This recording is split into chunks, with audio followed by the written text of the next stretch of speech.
ये कोई न्यूज़ नहीं है, न्यूज़ सेशन नहीं है। आज हम लोग एक आम बिहारी, एक आम युवा बिहारी का जो स्वप्न होता है, जो सपना होता है, उनके सपनों का जो दुनिया होता है, उस पे हम बात करेंगे कि किस तरह से लोग एक बिहारी या बिहारी क्या कहें, कोई भी किसी भी प्रदेश का एक युवा जो है, अपने आप में एक राजकुमार की तरह वो सपना संजोता है कि मेरा भी एक दुनिया होगा, मैं उसका राजकुमार राजा होऊँगा, मेरी एक पत्नी होगी, रानी होगी।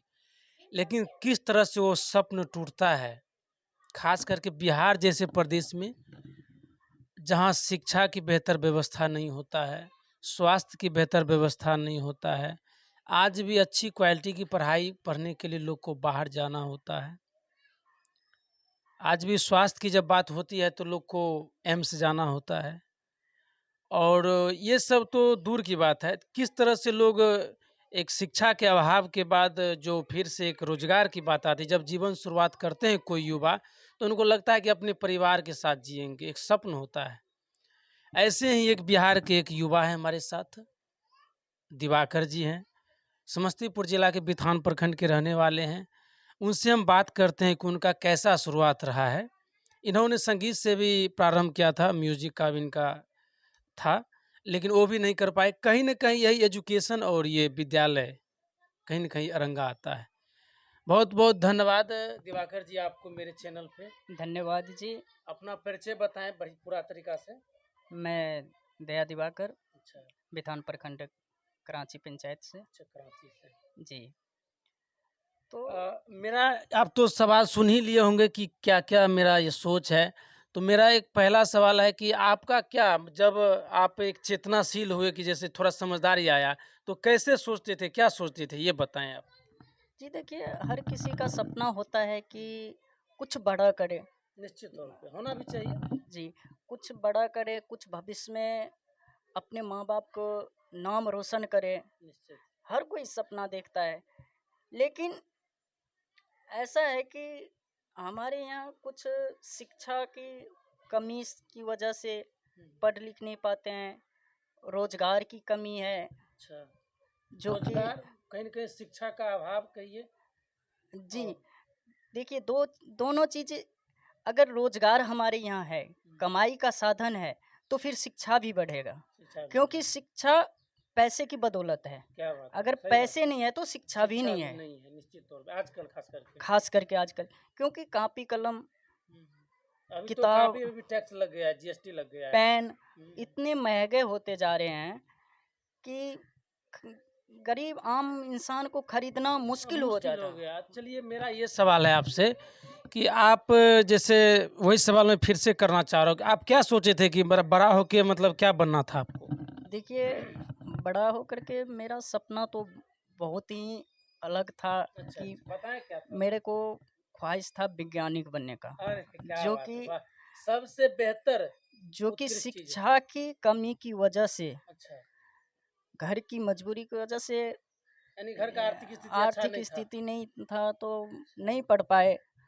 फिर सोचे, अगर पढ़ाई में घर छोड़ के जाते हैं, हुँ, पढ़ाई भी छोड़ के जाते हैं, तो अब करेंगे क्या जब वो। करेंगे क्या? निश्चित तौर पे हाँ, हाँ, सवाल है। तो मैं परदेश जाने के लिए फिर सोचा, अच्छा, क्योंकि जो एक आम बिहारी हाँ गाँव में जब देखते हैं कि कुछ क्लास पढ़ा या नहीं पढ़ा तो घर से एक ताना मिलना या कहें कि खाने के लिए, पीने के लिए तो एक व्यवस्था होना ही चाहिए। तो एक हर एक आम बिहारी का यही होता है कि परदेश जाना है। उसी तरह आप जी भी सोचा। जी, तो फिर सोचे घर की तो स्थिति किसी तरह हुँ, सुधारना है। सुधारना है। तो जब हम यहाँ से घर से निकले, तो घर से जाने के बाद प्रदेश में कुछ गलत तरह के व्यवहार हम आम झेले आप बिहारियों के जैसे साथ होता है। निश्चित तौर पे। जी, क्या आपके क्योंकि साथ क्या हुआ दुर था? देखिए वहाँ क्या है, प्रदेश में जाने के बाद और ख़ास तौर पे अपने बिहार बिहारी। के लोगों के जी, बाद जी। और यूपी के लोगों को, अच्छा, इन लोगों को मतलब है और दृष्टि से किसी की देखता है। गलत दृष्टि से देखता है। अच्छा। जी, गलत दृष्टि से ये देखता है कि हम लोग हार्ड वर्किंग करते हैं हार्ड ज़्यादा। वर्किंग, हाँ, हार्ड वर्किंग, कोई स्किल नॉलेज नहीं है तो नहीं हार्ड है, वर्किंग। तो हार्ड वर्किंग करने से उन लोगों को ये लगता है कि अरे ये तो ऐसे है, हाँ, हाँ, मतलब गया गुजरा है गया कहीं पे। गुजरा है, सबसे गया गुजरा वो राज्य है, हुँ, हुँ। गलत कर। तो मैं सबसे पहले तो अपना यहाँ के जो जो यहाँ के जो जनप्रतिनिधि हैं। प्रतिनिधि हैं, सभी से चाहते हैं कि बड़ा कुछ करके नहीं, एक छोटा-छोटा ही, हाँ, कोई फैक्ट्री लगाया जाए, छो इंडस्ट्रीज़ लगाया जाए। छोटे-छोटे से कुछ बड़ा किया जाए। बड़ा किया क्या बहुत जो सुंदर विचार है आपका। जो हमारे यहाँ के बेरोज़गार लोग हैं, उनको परदेश पलायन ना करना पड़े। वाह! निश्चित तौर पे क्योंकि है क्या कि कई बार होता है कि कहते हैं कि बड़ा फैक्ट्री नहीं लगा सकते हैं, फंड का भी अभाव है, बहुत सारा चीज़ है। लेकिन छोटी-छोटी शुरुआत अगर करें, जैसे हसनपुर में अभी हम देखे हैं कि एक समता मसाला है, जिसमें लगभग हमको लगता है 30-40 आदमी को रोज़गार मिला है। तो उस तरह से जैसे मसाला का हो गया, तेल का हो गया, अलग-अलग छोटा-छोटा कॉस्मेटिक आइटम बहुत लगाने सारे से रोज़गार ऐसे हो सकता हैं, है, जो हम अपने यहाँ कर सकते कर हैं। सकते हैं। लेकिन उसके लिए हम लोगों को जागरूकता चाहिए। नहीं है। यानी और कुल मिला के ये कहें कि जो जनप्रतिनिधि है उनमें इच्छा शक्ति है ही नहीं। उनको सिर्फ़ अपना सत्ता मिल गया बस हो गया। जी, जी, उनका परिवार अच्छा से चल रहा है, बच्चा बढ़िया स्कूल में पढ़ रहा है कर रहे हैं। और वोट के वक़्त थोड़ा-मोड़ा रुपया देके इधर-उधर करके क हो गया काम, जी। उसके बाद कोई ज़रूरत नहीं है। तो हम यही एक तेजस्वी जी के लिए, क्योंकि मैं संगीत लाइन से जुड़ा हूँ, निश्चित, निश्चित तौर पे। जब मैं यहाँ से घर छोड़ के परदेश निकला तो वहाँ जाने के बाद कुछ कहीं प्रोग्राम हो रहा था, अरे क्या जहाँ बात पर हमारे पास के रहने वाले सब गए, मेरे को नहीं ले गए। है! अरे! तो मेरे मन में विचार आया कि मैं भी क्यों ना, अगर पढ़ाई छोड़ दिया हूँ, तो कुछ ऐसा करूँ जो आदमी हमें भी पहचान बने। निश्चित तौर पे अपनी पहचान पहचाने, हो। अपनी पहचान बनाने के लिए फिर उस दिन मैंने संगीत के लिए मन में ठान ठान लिया। लिया कि हमको गाना है। जब एक सपना टूटा तो दूसरे सपना के लिए मैं निश्चित तौर पे, वाह! बहुत सुंदर। संजोए। जब जा कर के बहुत मेहनत किए, बहुत मेहनत किए। क्या काम ओ करते थे आप? देखिए वहाँ पर हमारे चाचा जी रहते थे, अच्छा। जो कि ये इस मिल में, चावल मिल में रहते थे। अरे! ठीक है, हुँ, सोल्टेक्स वाला। अच्छा। सिलाई वगैरह का काम करते थे, जी, जो जी। चावल सोल्टेक्स के समझ गए। बाहर। हाँ, हाँ, समझ तो फिर संगीत लाइन में हम आए, तो संगीत लाइन में भी शुरुआत में बहुत रुपया पैसा लगा है, अच्छा बहुत। अच्छा क्योंकि हम भी मैं भी म्यूजिक से हूँ, तो उस समय में भी था कि अच्छा खासा रुपया म्यूजिक के नाम पे लोग लेते थे स्टूडियो में, आज भी वही चल रहा है। जी, जी। लेकिन कहीं से आमदनी कलाकार को नहीं है। और आमदनी कहीं से नहीं है। इसमें कहीं न कहीं टेक्निकल नॉलेज की कमी है। अगर जैसे अभी आप वर्तमान समय में गुरुग्राम में स्टेज शो कर लेते हैं, जी, तो एक बेहतर आमदनी का है, लेकिन कैसेट से आमदनी नहीं था। आमदनी नहीं है। अच्छा। देखिए आम तौर पर अगर हम अश्लीलता की बात करें तो हमारे यहाँ क्या है, कुछ हमारे ऑडिशन में भी कमी है, जो अश्लीलता सुनना चाहते हैं, पसंद करते हाँ, हैं। वो और अश्लील हाँ। जो हमें समझ अच्छी होनी चाहिए, अच्छी सोच जिस चीज़ के लिए होनी चाहिए, अगर वो हम गाते हैं, तो उन चीज़ में ना तो एल्बम से बढ़ता था और ना अभी यूट्यूब का ज़माना है तो उसमें व्यूअर्स आता है।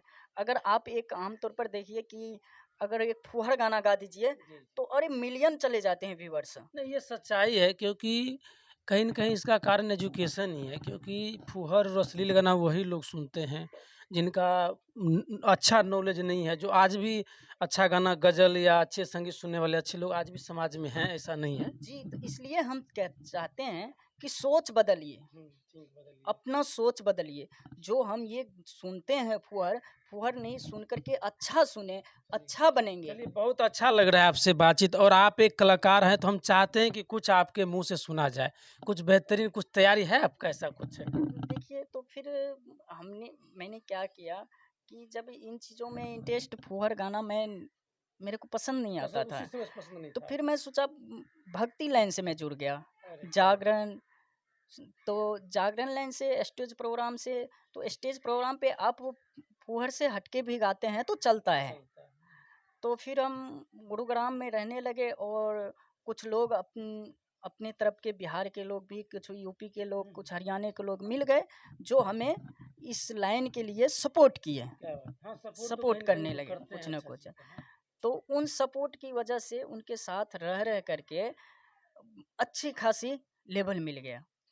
बहुत हाँ, बढ़िया। ऊप- तो तो हम ये चाह रहे हैं कि देखिए कुल मिला के क्या है कि हर जगह आप एजुकेशन से ले लीजिए, रोज़गार से ले लीजिए, कहीं न कहीं बिहार में कुछ भी नहीं है। क्योंकि एजुकेशन की बात भी है तो एक बेहतर क्वालिटी का एजुकेशन अगर किसी बंदा को मिल जाए तो वो प्रयास करता है कि गाँव में ही कोई टेक्निकल काम किया जाए, कुछ भी किया जाए। एजुकेशन नहीं मिलने के बाद सेकेंडरी स्टेज होता है, जब उनका जीवन प्रारंभ होता है, शादी होता है, तब वो होता है कि भाई कुछ न कुछ तो आमदनी होना चाहिए। तो बिहार में जब वो देखता है तो कुछ अवसर नहीं दिखाई देता है। तो लास्ट में जिस तरह से बिहार के सभी लोग जाते हैं, वो लोग भी पलायन करके बाहर की ओर देखते हैं। तो कहीं न कहीं एक इच्छा शक्ति का अभाव है, लेकिन एक वर्तमान समय में वर्तमान सरकार से भी बहुत सारे युवाओं को अपेक्षा है। तेजस्वी जी का जब से गठबंधन में सरकार बना तो युवा को लगता है कि नहीं यहाँ कुछ न कुछ तो अच्छा होगा। देखिए, इस बात पे मैं कहना चाहूँगा, जी, जी। तेजस्वी आया है, क्या बात है! अब तेज फैलाएँगे। वाह! तेजस्वी आया है, अब तेज फैलाएँगे। हर घर शिक्षा रोज़गार, हर घर शिक्षा रोज़गार, अब सबको दिलाएँगे। वाह! बहुत बढ़िया। हर घर शिक्षा रोज़गार, अब सबको दिलाएँगे। तो मैं यही कहना चाहूँगा कि इन चीज़ों से कुछ आम लोगों में तेजस्वी की भाई की वजह से हाँ, हाँ, चेतना बढ़ा है, लोग एक चेतना उम्मीद बढ़ा, उम्मीद जगी एक है। बहुत दिन के बाद एक उम्मीद लगा है कि तेजस्वी यादव आया है तो कुछ न कुछ तो करेगा। करेगा। क्या बात है! बहुत-बहुत धन्यवाद। आप दिवाकर जी हैं और आपसे बातचीत बहुत ही बेहतरीन लगा, बहुत ही मूल चीज़ पे हम लोगों ने बात किया। बहुत-बहुत धन्यवाद दिवाकर जी।